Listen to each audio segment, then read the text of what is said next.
C'est la Bible noir sur blanc. Bienvenue, bonne étude, que Dieu vous bénisse abondamment et c'est parti. Chers frères et sœurs, chers amis, que la paix et la grâce de Dieu soient avec vous tous. En ce matin, chers amis, nous avons le privilège d'être ensemble pour pouvoir méditer sur la parole de Dieu. Et le titre de notre méditation pour ce matin, c'est « La loi ou la grâce ». Pas la loi et la grâce. La loi ou la grâce, pas la loi et la grâce. Nous trouvons notre texte de base, chers amis, dans Romains 6, verset 14-15. Romains 6, verset 14-15, qui nous dit, chers amis, « Car le péché n'aura point de pouvoir sur vous, puisque vous êtes non sous la loi, mais sous la grâce. » Quoi donc? Pécherons-nous parce que nous sommes non sous la loi, mais sous la grâce? Loin de là. Donc, chers amis, la loi ou la grâce, pas la loi et la grâce. Bien avant d'aller plus loin, chers amis, nous prions. Tant de Père Céleste, en cet instant, nous allons méditer sur ta parole. Que la sagesse de votre Saint-Esprit vienne nous imprégner pour nous conduire dans toute la vérité et nous enseigner toutes choses afin que nous puissions apprendre, comprendre, appliquer, partager ta parole pour notre croissance spirituelle. En Jésus, nous t'en prions. Amen. Chers amis, la loi ou la grâce, pas la loi et la grâce. Chers frères et sœurs, chers amis, il y a plusieurs personnes qui enseignent des choses pernicieuses, des doctrines de démons. Pendant que la Bible nous dit clairement, nous sommes non sous la loi, mais sous la grâce, mais eux, ils prêchent la loi et la grâce. Alors que la Bible nous montre clairement que c'est la loi ou la grâce, pas la loi et la grâce. Pas les deux. Parce qu'il est clairement, nous sommes non sous la loi, mais sous la grâce. C'est l'un ou l'autre, pas les deux. C'est l'un ou l'autre, pas les deux. Parce que nous devons savoir, chers amis, que si vous êtes dans la justice de la loi, vous êtes séparés de Jésus-Christ et déchus de la grâce. Toute personne qui est dans l'observation de la justice de la loi sont des personnes qui sont séparées de Jésus-Christ et déchus de la grâce. Regardez cela, chers amis, dans Galates 5, verset 4. Regardez cela rapidement. Galates 5, le verset 4. Donc, la loi ne marche pas avec la grâce. Ils sont opposés l'un de l'autre. Ce sont des antipodes, chers amis. Galates 5, le verset 4. Regardez ce qu'il a dit. Qu'est-ce qu'il a dit? Il dit, chers amis, vous êtes séparés de Christ. Vous tous qui cherchez la justification dans la loi, vous êtes déchus de la grâce. Donc, vous êtes séparés de Christ. Vous tous qui cherchez la justification dans la loi. Il dit, vous tous qui cherchez à être justes par l'observation de la loi, vous êtes déchus de la grâce. Donc, la loi et la grâce ne marchent pas de pair. Donc, si vous êtes dans la justice de la loi, si vous cherchez à être juste par la loi, eh bien, vous êtes séparés de Christ. Vous êtes déchus de la grâce. Et nous savons que c'est par la grâce que nous sommes sauvés. Donc, être déchu de la grâce, c'est être déchu du salut éternel. Et deuxième chose que nous devons savoir, parce que c'est l'un ou l'autre, ce n'est pas les deux. Et deuxième chose que nous devons savoir, chers amis, si vous êtes conduits par l'esprit de la grâce, vous n'êtes point sous la loi, car ceux qui sont à Jésus-Christ ont crucifié la loi avec ses passions et ses désirs. Regardez cela, chers amis. Galates 5, toujours, regardez le verset 18 et le verset 24.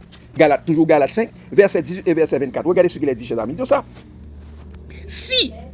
Si vous êtes conduits par l'Esprit, vous n'êtes point sous la loi. Donc, ceux qui sont conduits par le Saint-Esprit ne sont point sous la loi. Parce que le Saint-Esprit ne conduit pas dans la loi. Le Saint-Esprit conduit dans la vérité qui est venue par Jésus-Christ. Et qui est Jésus-Christ. Vous n'êtes point sous la loi. Et verset 24. Il dit ça? Verset 24, il dit ça. Ceux qui sont à Jésus-Christ ont crucifié la chair avec ses passions et ses désirs. Si nous vivions par l'esprit, marchons aussi selon l'esprit. Donc, ceux qui sont à Jésus-Christ ont crucifié la loi. Ils ne sont point sous la loi. Comme il est dit dans Colossiens 2, verset 14. Regardez ce qu'il est dit, chers amis. Colossiens 2, verset 14. Et comme Jésus l'a fait, chers amis, pour nous, et nous le faisons également, Colossiens 2, le verset 14, ils ont ça. Il a effacé l'acte dont les ordonnances nous condamnaient, et qui subsistait contre nous, il l'a détruit en le clouant à la croix. Donc Jésus a crucifié la loi de la chair, la loi des ordonnances charnelles à la croix. Donc quand vous êtes sous la grâce, vous n'êtes point sous la loi. C'est ce que l'apôtre Paul dit. C'est ce que l'apôtre Paul dit, chers amis, dans Romains 6, verset 14-15. Car le péché n'aura point de pouvoir sur vous, puisque vous êtes non sous la loi, mais sous la grâce. Non sous la loi, parce qu'il n'y a pas de rapport entre la grâce et la loi. Il n'y a pas de rapport, chers amis. Et c'est pourquoi nous vous disons, chers amis, prenez garde à toute personne qui vous prêche la loi et la grâce, car il n'y a pas de rapport entre eux. Là où la loi règne, la grâce est absente. Là, c'est la justice de la loi qu'on met en évidence, la grâce est absente. Soit on vous donne de la prison, soit on vous donne de la peine de mort. Là où là où règne la justice de la loi. Mais, chers amis, là où la grâce est prononcée, la loi prend fin. C'est pourquoi il est dit dans la parole de Dieu, dans Romains 10, le verset 4. Regardez ce qu'il est dit. Romains 10, nous lisons le verset 1 à 4. Pour bien comprendre cela, ce que nous disons, chers amis, parce qu'il y a beaucoup de personnes qui cherchent la justice de la loi, mais qui méprisent la justice de la grâce. Ils cherchent, ils prônent la justice de la loi, mais ils méprisent la justice de la grâce qui est en Jésus-Christ. Ils prônent la justice de la loi venue par Moïse, mais ils méprisent la justice de la grâce venue par Jésus-Christ. Regardez ce qu'il est dit. Et cela, c'est depuis le temps des Juifs jusqu'à maintenant, et cette chose demeure encore. Regardez ce qu'il dit. Romains 10, verset 1 à 4, première partie. Disons ça. Frère, le vœu de mon cœur et ma prière à Dieu pour eux, pour les Juifs, c'est qu'ils soient sauvés. Je leur rends témoignage qu'ils ont du zèle pour Dieu, mais sans intelligence. Oui, il y a beaucoup de hommes qui ont du zèle pour Dieu, du zèle pour propager la loi, du zèle pour distribuer les 10 commandements, du zèle pour faire la promotion de la loi. Ils ont du zèle pour Dieu, mais ils sont sans intelligence spirituelle. C'est pourquoi il vous dit la loi et la grâce. Alors que la Bible dit la loi ou la grâce. Si vous êtes sous la loi, vous n'êtes point sous la grâce. La grâce est absente. Mais si vous êtes sous la grâce, vous n'êtes point sous la loi. C'est la loi ou la grâce, ce n'est pas la loi et la grâce. Il continue pour dire, cher ami, verset 3, il dit ça. Ne connaissant, pourquoi ils sont sans intelligence? Il dit, ne connaissant pas la justice de Dieu et cherchant à établir leur propre justice. La justice de la loi, c'est la justice des hommes. Des hommes qui pensent que si je observe le sabbat, si je paie la dîme, si je fais ceci, je fais cela, je peux être juste devant Dieu. Non? Ne connaissant pas la justice de Dieu, ils veulent établir leur propre justice. Ils ne se sont pas soumis à la justice de Dieu, car Christ est la fin de la loi pour la justification de tous ceux qui croient. Là où est Jésus, la loi prend fin. Là où est Jésus, la loi prend fin. Voici comment nous serons sauvés. Ce n'est pas dans l'observation de la loi, l'observation du sabbat, le paiement de la dîme et la construction des bâtiments, la croyance dans les autoproclamés dirigeants. Ce n'est pas ça qui va nous sauver. Appartenir à un secte, parce que les sectes ce sont des œuvres de la chair. Ce n'est pas ça qui va nous sauver. C'est si nous confessons de notre bouche que Jésus-Christ est Dieu. Ce n'est pas de la distribution des commandements, des 10 commandements. Parce que malheureusement ces personnes ne savent pas que les 10 commandements c'était pas seulement ça qui faisait partie, ce n'est pas seulement ça qui sont les commandements de la loi, parce que dans la loi il y a entre 610 et 613 commandements. Alors, comment nous serons sauvés? Il dit, si tu confesses de ta bouche que Jésus-Christ est Seigneur, le Seigneur Jésus, si tu crois en ton cœur le Seigneur l'a ressuscité des morts, tu seras sauvé, car Dieu a tant aimé le monde, il a donné son Fils unique, afin que quiconque croit en lui ne périsse point, mais qu'il ait la vie éternelle. C'est pourquoi il dit au verset 10, car c'est en croyant du cœur qu'on parvient à la justice. Comment on parvient à la justice? Comment on devient juste? C'est en croyant du cœur qu'on parvient à la justice. Donc, c'est par la foi que nous serons justifiés, que nous serons justes, que nous serons sanctifiés. Ce n'est pas dans l'observation de la loi. OK? Parce que devant la loi, nous sommes tous coupables.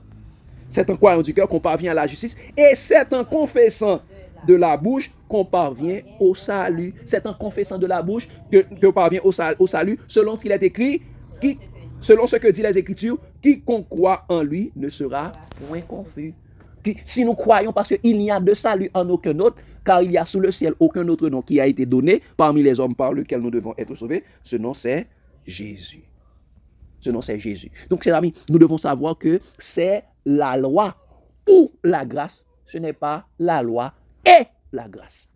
Si vous êtes sous la loi, vous êtes séparé de Christ, déchu de la grâce.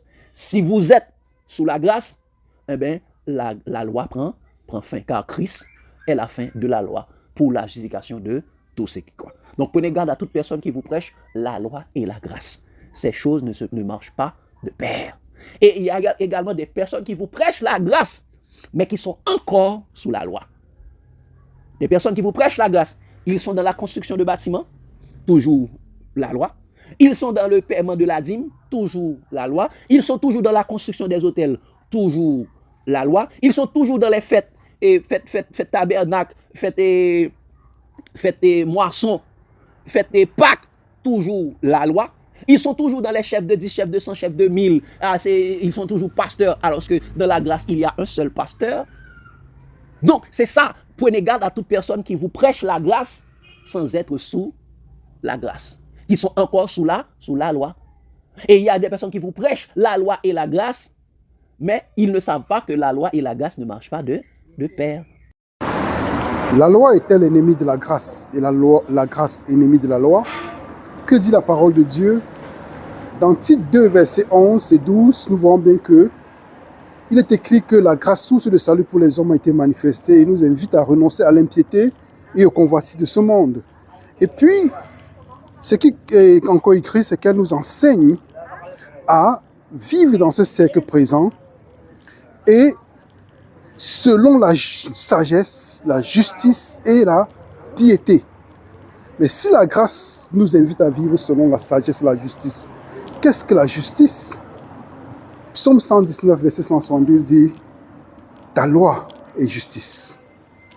Donc, ça veut dire que la grâce nous invite à vivre dans le siècle présent selon la sagesse, la loi de Dieu et la piété. Donc, la loi et la grâce vont de pair. Chers amis, ce que cette personne dit là, c'est faux et archi faux. Lorsqu'il prend Tite 2, versets 11 et 12, pour nous dire que la loi de Dieu est la justice. Il méprise la parole de Dieu. Il méprise la parole de Dieu. Il ne connaît pas ce que c'est la justice. Il ne connaît pas ce que c'est la justice de Dieu.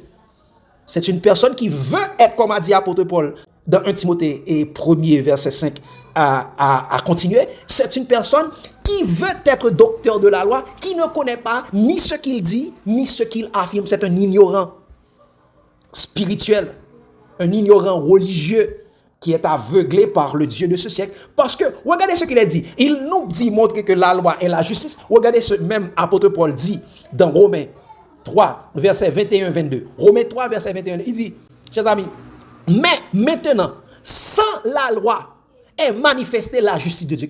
Qu'est-ce qu'il a dit, chers amis? Il dit, mais maintenant, sans la loi, est manifestée la justice de Dieu, à laquelle rend témoignage la loi et les prophètes. Justice de Dieu par la foi en Jésus-Christ. Pour tous ceux qui croient, il n'y a point de distinction. Sans la loi, chers amis, est manifestée la justice de Dieu. La justice de Dieu ne vient pas de la loi. C'est pourquoi Jésus disait, si votre justice ne surpasse pas celle des scribes et des pharisiens, vous n'entrerez point dans le royaume des dieux. Donc, chers amis, sans la loi est manifestée la justice de Dieu. Et regardez encore, chers amis, dans Romains 9, verset 31-32, verset 30-31, il dit ça. Que dirons-nous donc? Les païens qui ne cherchaient pas la justice ont obtenu la justice qui vient de la foi. Pas la justice qui vient de la loi, non. La justice qui vient de la foi. Il dit, tandis qu'Israël, qui cherchait une loi de justice, n'est pas parvenu à cette loi. Qui ça? Israël qui cherchait une loi de justice n'est pas parvenu à cette loi. Donc les païens ont obtenu la justice de Dieu par la foi. Alors qu'Israël cherchait une loi de justice, ne l'a pas obtenue. Donc, chers amis, ce frère cette personne qui fait référence à notre site, il pense que la justice qui est mentionnée là, c'est la justice de la loi. C'est faux. C'est un aveugle qui ne connaît ni ce qu'ils disent, ni ce qu'ils affirment. Et regardez, c'est quoi la justice de Dieu? 1 Corinthiens, 1er verset 30-31. 1 Corinthiens, 1er verset 30-31. Regardez ce qu'elle dit. Il dit, or, c'est par lui que vous êtes en Jésus-Christ, lequel, de par Dieu, a été fait pour nous sagesse, justice, sanctification, rédemption. Jésus s'est fait pour nous, chers amis, sagesse, justice, sanctification et rédemption. Donc, quand dans Tite 2, il parle de sagesse, il parle de justice, il parle de Jésus.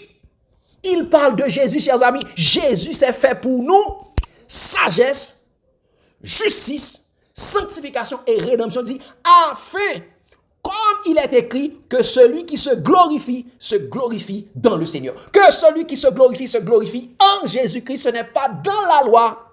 La justice de Dieu, c'est Jésus-Christ. Ce n'est pas la loi. Mon frère, va reviser ton cahier. Tu veux être docteur de la loi et tu ne connais ni ce que tu dis, ni ce que tu affirmes.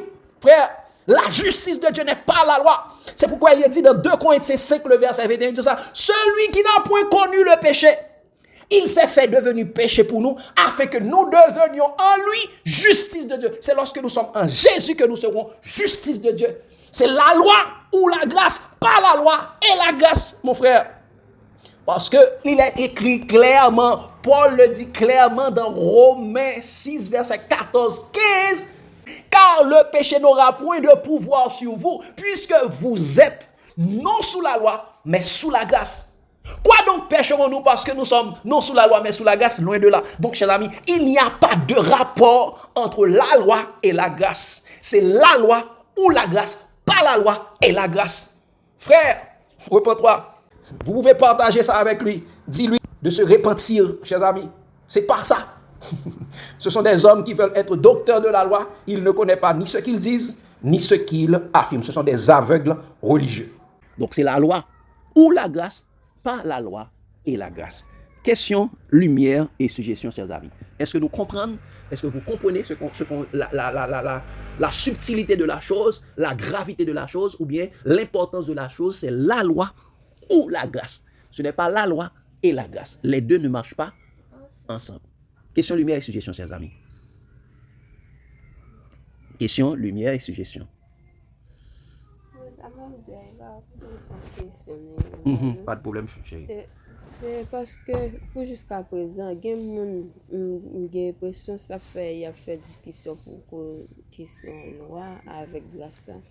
C'est parce que c'est 10 commandements nous connaît, même gens nous-mêmes tout nous et 10 commandements nous te connaît parce que il montre nous.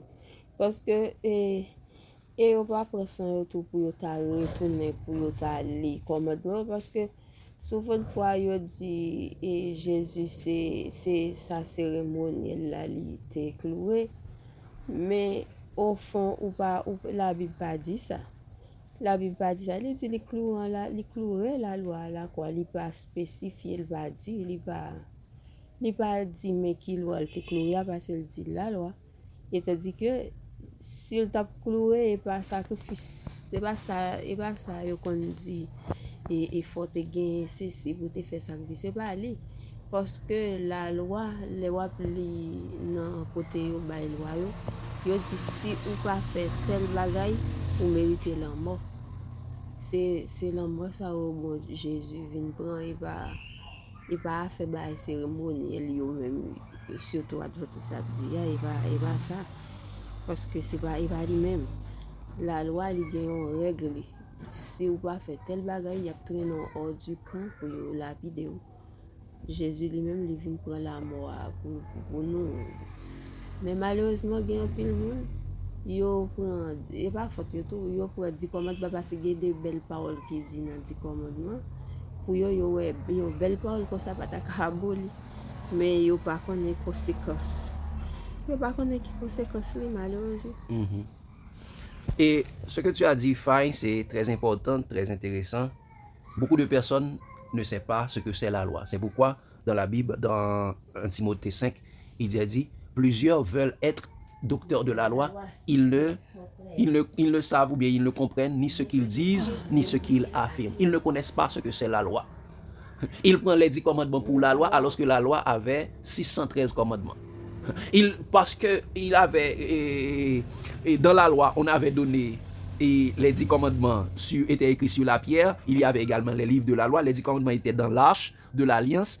Et les livres de la loi étaient à côté de l'arche, toujours dans le lieu très saint, dans le lieu soi-disant très saint du sanctuaire terrestre. Il vous dit, oh, donc la loi, les 10 commandements, c'est la loi morale, et les livres de la loi, c'est la loi cérémonielle. Ça n'est écrit nulle part dans la Bible. Ça n'est écrit nulle part dans la Bible. Et vous devez savoir que les 10 commandements étaient l'acte. Les 10 commandements étaient l'acte de l'alliance. C'est pourquoi on les appelle table de l'alliance. C'est pourquoi Paul, en tant qu'ancien docteur de la loi, il sait ce qu'il dit. Non, ça, il a détruit l'acte dont les ordonnances nous condamnaient. Il a détruit l'acte. Et l'acte, c'était les 10 commandements même. L'acte des ordonnances, c'était les 10 commandements. Parce que les 10 commandements symbolisent de tous les commandements. Quand on crucifie l'acte ou détruit ce qui était dans la pierre, et bien tout le reste est tombé. C'est pourquoi, vous allez dire, non, ce n'est pas les 10 commandements qui nous condamnaient. Regardez ce que l'apôtre Paul dit dans 2 Corinthiens 3, verset 6. Verset 6, il dit ça. Il nous a, parce qu'on l'appelle l'acte de l'alliance, on appelle également les tables de l'alliance, les tables du témoignage. Regardez ce que Jésus a fait pour nous dans 2 Corinthiens 3, chers amis. Regardez cela, à partir de verset 6. Nous ne sommes plus sous cette alliance encore. Regardez ce qu'il a dit. Donc ça, il nous a rendus capables d'être ministres d'une nouvelle alliance. Qui ça? Jésus nous a rendus capables d'être ministres d'une nouvelle alliance. Non de la lettre, c'est-à-dire la lettre qui était écrite sur la pierre, mais de l'esprit. Car la lettre tue, mais l'esprit vivifie. Qui ça? La lettre tue, mais l'esprit vivifie. La lettre condamne, mais l'esprit vivifie. Quelle lettre qui tue? Quelle lettre qui condamne? Regardez cela, chers amis. Verset 7. Ça. Or, si le ministère de la mort gravé avec des lettres sur des pierres. Qu'est-ce qui était gravé sur des pierres encore? Les 10 commandements. Comment on appelle les 10 commandements? Le ministère de la mort. Et nous allons voir, c'est aussi le ministère de la condamnation. Il dit, si le ministère de la mort gravé avec des lettres sur des pierres a été glorieux, au point que les fils d'Israël ne pouvaient fixer les regards sur le visage de Moïse, à cause de la gloire de son visage, bien que cette gloire fût passagère. Il dit combien le ministère de l'Esprit, il a dit le ministère du Saint-Esprit, le ministère de la parole de Christ, ne sera pas plus glorieux. Si le ministère de la condamnation a été glorieux, le ministère de la condamnation, c'est le ministère des 10 commandements. C'est l'ancienne alliance, c'est sur cela et qui était écrit dans l'alliance. Si le ministère de la condamnation a été glorieux, le ministère de la justice, c'est-à-dire le ministère de Jésus, est beaucoup supérieur en gloire. C'est pourquoi, et regardez ce que le conseil que l'apôtre Paul va dire, il dit, et sous ce rapport, ce qui est glorieux ne l'a point été à cause de la gloire, à cause de cette gloire qui, lui, est supérieure. En effet, si ce qui est passager a été glorieux, ce qui est permanent est... Et ça veut dire, ayant cette espérance, nous usions d'une grande liberté. Et nous ne faisons pas comme Moïse qui mettait un voile sur son visage pour que les fils d'Israël ne fixassent pas les regards sur la fin de ceux qui étaient passagers. Donc, nous pas fait même genre avec Moïse, chers amis. C'est après que Moïse a fini de recevoir les 10 commandements et les commandements sur la montagne, quand il était descendu, on voyait que son visage était rayonnant. Il a mis un voile. Donc, chers amis, le ministère, ce que Jésus a cloué à la croix, c'est l'acte. C'est les tables de l'alliance sur laquelle était écrit, comment on dit ça? C'était l'acte de l'alliance même. Qui est-ce qu'il dit? Un pharisien, oui, docteur de la loi. Un docteur de la loi qui sait ce qu'il dit, mais les autres veulent être docteurs de la loi, ils ne savent pas ni ce qu'ils disent, ni ce qu'ils affirment. Ils disent que pour la loi, oui. Il était zèle pour la loi. Et il va dire nous plus loin encore. Et pourtant, il va dire non. Il y a beaucoup de personnes qui disent non. Si vous n'avez pas la loi, vous êtes des pécheurs. Regardez, chers amis, je vais lire ce dernier texte. Regardez, chers amis, on va renverser cela. Regardez dans 1 Timothée 1er, verset 5. À partir de verset 5. Nous devons marcher dans l'amour. Ça. Le but du commandement, c'est un amour venant d'un cœur pur, d'une bonne conscience et d'une foi sincère. Pas d'une loi sincère, non, mais c'est d'une foi sincère. Dis ça. Quelques-uns s'étant détournés de ces choses, détournés de l'amour, détournés de la foi, se sont égarés dans de vains discours, dans de vaines prédications. Ils veulent être docteurs de la loi, ils ne comprennent ni ce qu'ils disent, ni ce qu'ils affirment. Ils veulent être docteurs de la loi, Il nous dit, ah non, vous n'êtes pas sous la grâce, vous n'êtes pas sous la grâce seulement, il faut observer la loi également. Ils ne savent pas que tous ceux qui observent la loi sont déchus de la grâce. Et regardez ce qu'il dit, ils ne savent pas également pour qui est faite la loi.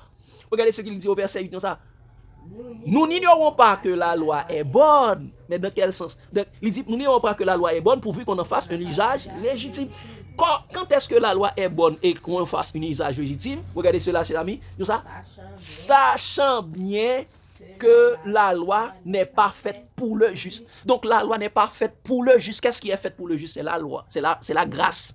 Qu'est-ce qui est fait pour le juste? C'est la foi. Le juste vivra par la foi. La loi n'est pas faite pour le juste. Actuellement, nous sommes justifiés par la foi. Et bien, la loi, nous devons être sous la grâce.